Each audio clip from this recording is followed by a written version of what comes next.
Good afternoon. It was another good A-10 basketball game, a battle.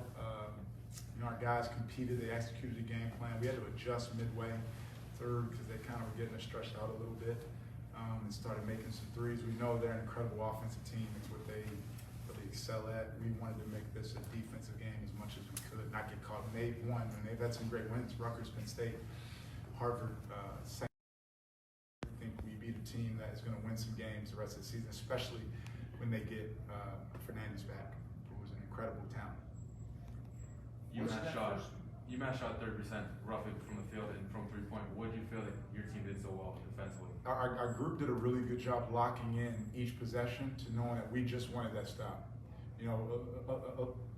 Most of college basketball, the young kids, when they get in a game where we're 5 for 9 from three in the first half, 10 for, when you're making threes, when you're scoring the ball, defense can kind of leave your mind. It can leave your subconscious or your conscious. We call it being unplugged. We challenge our guys not to get unplugged on defense. We challenge our guys to get as many 3 consecutive stops as they could. And they did a good job of that, locking in until we knew who their shooters were. And that was the focus. We did not worry about offense outside of ball security. We were locked into our defense. And then you guys come out in the second half and shoot 9 your first 11. Is that as good an opening as to a second half as you've had this year? Maybe. We've had some good ones. We had a good one last time out against Bonnie. I think we were 15-0 to start the second half.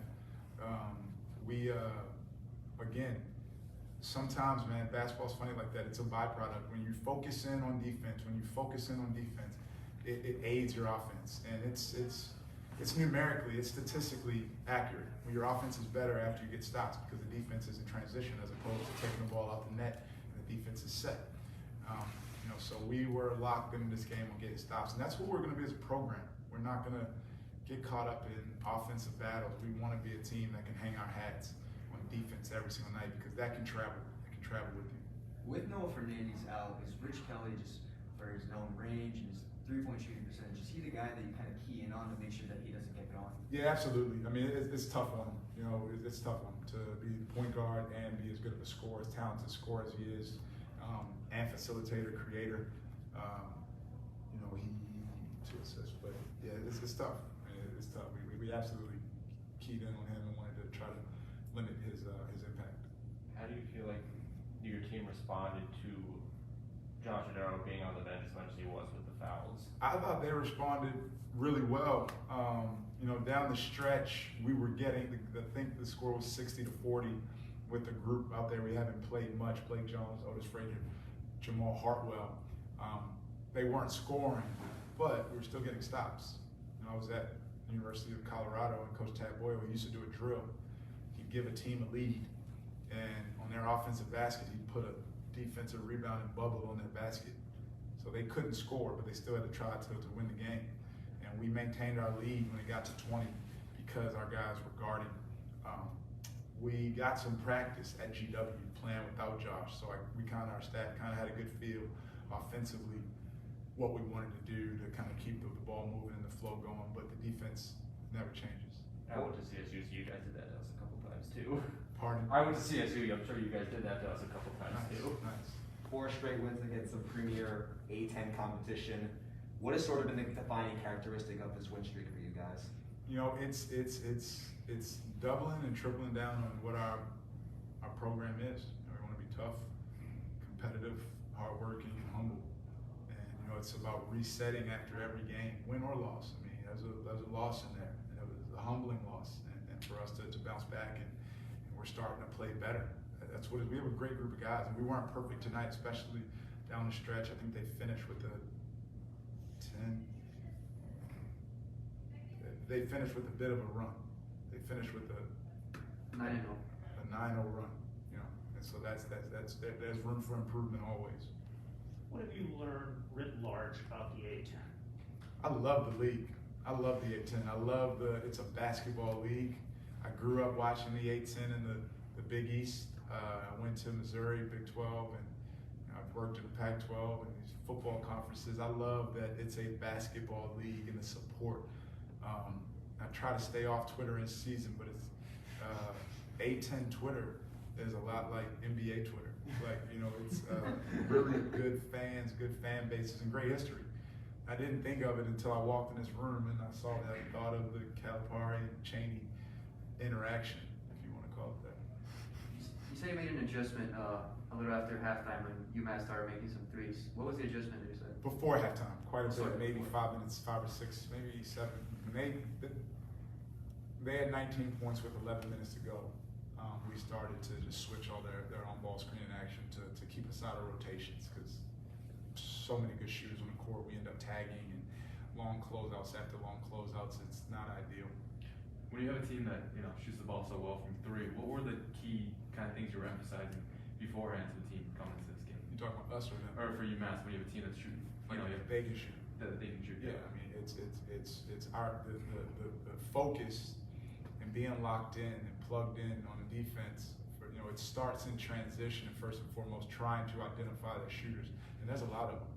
Kelly, Buttrick, Garcia. There's a lot of guys who Weeks. There's a lot of guys who can throw it in. So it's having vision of those guys and closing out with a high hand as best you can. We don't want teams like UMass to have a bad shooting night. We don't want those guys to get off attempts. I thought did a pretty good job on Rich Kelly. Only 5 attempts. It's good because if he gets attempts, he made them. Right? He was 3 for 5. If he would have got off 10, he probably would have made 6. So it's you want to keep those guys not from getting them off. You guys had this, I think it's your 4th game in 8 days, a lot of games coming up there. So what does it say about, I guess, the resilience of your team playing a lot of games close to each other, especially coming off that long COVID pause? We try to practice smart. We try to rehab and recover as best we can and lock into that. And then we have to recover and fly home and class in the morning and playing St. Louis on Wednesday. So it's another quick turnaround. And then LaSalle on Saturday. So it's trying to be smart in our work, how long we're on the court. And listen, I seen a stat the other night, the Toronto Raptors starters all played 50 plus minutes in a game that is 6 seconds shorter of a shot clock, and it's an 8 minute longer of a game, and a lot stronger and faster and more talented. So these guys all have aspirations of playing at that level. What are we? We're 11-7. That's 18 games. NBA teams are probably on game 30, 35, or 40 right now. So it's got to do it. I need to ask Marcus Washington. Do you have a question? Oh, I'm muted. Oh, It's okay. Marcus, do you have a question? I was muted. Did you hear me? Now you're muted. Now you're muted. You're muted. Maybe it's the volume. Marcus, Yes. could you hear me that whole time? No, I couldn't hear you at all. I'm sorry, Mark. I'm sorry. We're going to blame Mark LaFrance. Yeah, So do you have a question? That's no problem. I apologize though if I asked you some of the same questions that you've already answered. Hey, that would be understandable.